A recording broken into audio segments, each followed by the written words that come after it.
Hey everyone, Technomentary here with the video for you guys. In today's video, I'm going to explain to you what RCS messaging is and how you can enable and use it on your iPhone on the latest iOS version.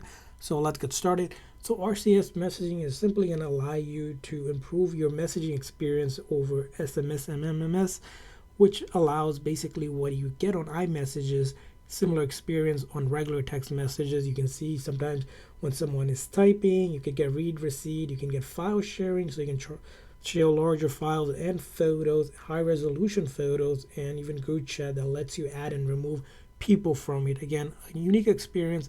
It's a game changer. If you want to use it, this is how you can ensure that it's turned on and enabled. First thing you're going to do is go into your setting on your iPhone and then scroll all the way down to apps, and then we're going to go down to messages and go down a little bit further where it says RCS messaging. We're going to click on that and then simply click on that toggle, and it should be already on. If it's not, just simply click on that toggle till it's green, and now we have enable and we can turn on the RCS messaging, and now you should see a much better experience when it comes to doing text messages, especially with users that are not iPhone users and they have Android or other devices. You'll see a much better experience, and we'll see how this goes.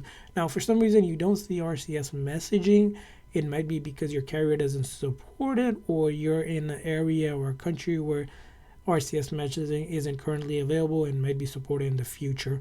But that's how you enable, turn on, and use RCS messaging. I hope this video was helpful. If so, please consider the like and subscribe button for more tips and tricks for iPhone and other iOS devices. We'll see you guys next time.